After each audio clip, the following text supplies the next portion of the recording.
Welcome back, everyone. We're back with Hamza Moin.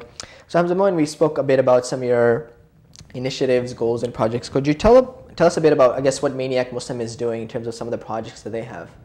Well, I guess the main project that we're working on right now is redesigning the whole website. If people were to go to the website right now, they'll just see nothing but a few articles that I've written over the last few years.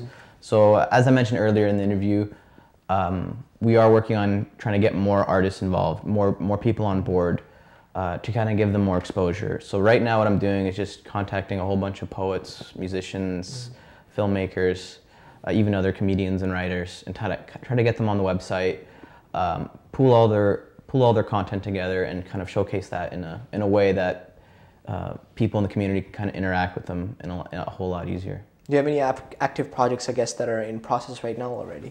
Like right now, although not directly related to Maniac Muslim, but what I do is I manage a nasheed band. Nasheeds are like Islamic music, I guess, if you want to put it in that way.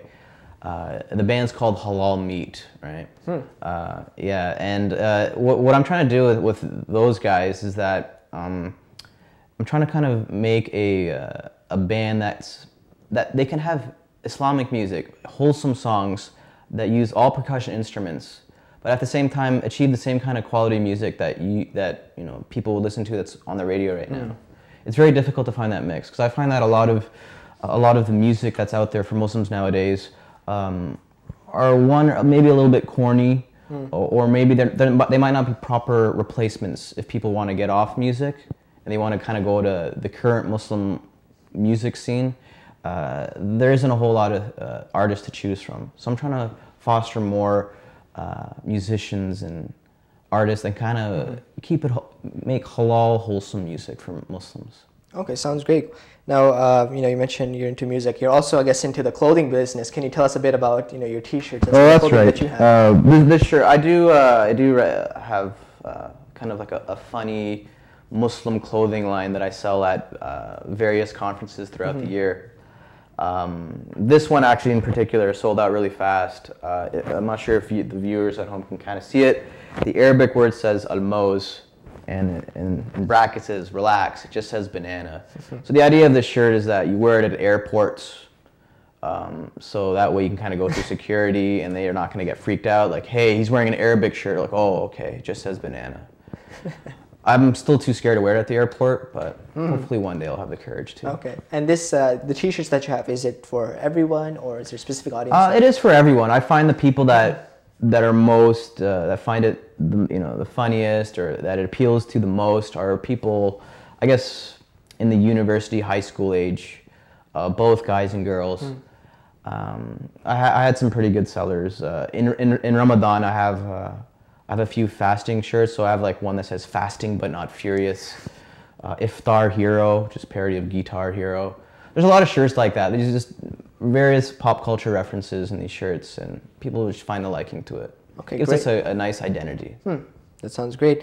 Now, I guess, do you have some advice for, I guess, people who are trying to get into the arts, the music, the entertainment, I know you've been doing this for many years, so you have a lot of advice to give. Is there an advice that you would like to give to our, I guess, viewers? Well, I find that getting into the Muslim art scene, and it could be a bit difficult and a bit intimidating at first for a few Muslim artists, because they might read a few hadith or ayahs from the Quran that might seemingly make it seem that what they're doing is wrong.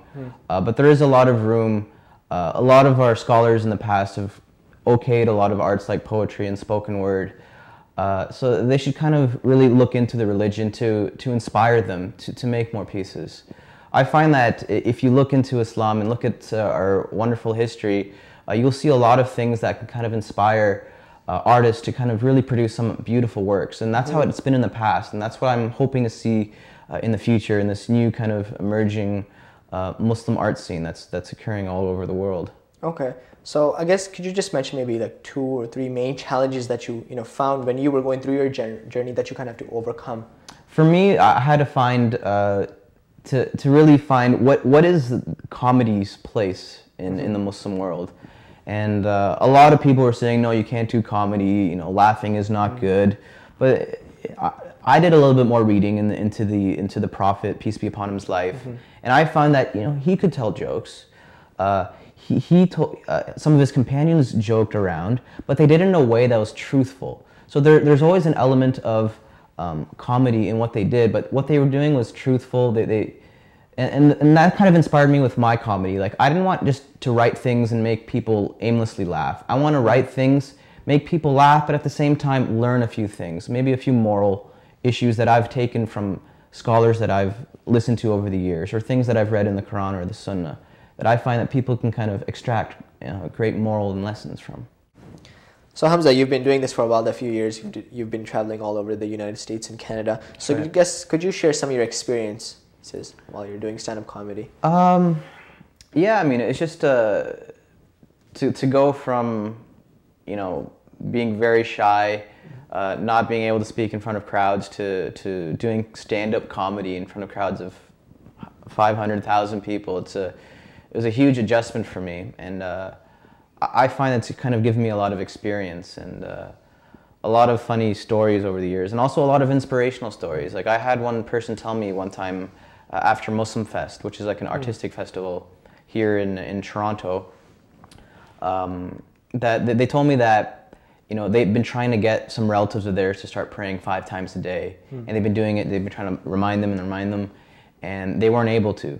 For whatever reason, they still weren't feeling the whole prayer thing. Some Muslims are struggling, after all. But what he told me is that they found my website, and all they did was just read all the funny little weird articles on the website, and then that kind of inspired them, and then they started praying 5 times a day after that. So it kind of shows you that things like comedy or poetry or music, they can kind of inspire us in different ways, and that's the amazing thing about arts in the Muslim community. Great. So I guess, do you want to say something to your viewers before we end the show off? Yes. So if you want to check out more of the artistic scene that's coming up, check out maniacmuslim.com. You can add me on Facebook or follow me on Twitter. Thank you very much. Well, thanks for being on the show. It was a pleasure having you. Thank you. This is amazing. Okay. Well, thanks for watching. That's all for today. Please visit our website, www.quranspeaks.com, for your questions, comments, and donations. From all of us at Quran Speaks, peace be upon you, and we'll see you next week.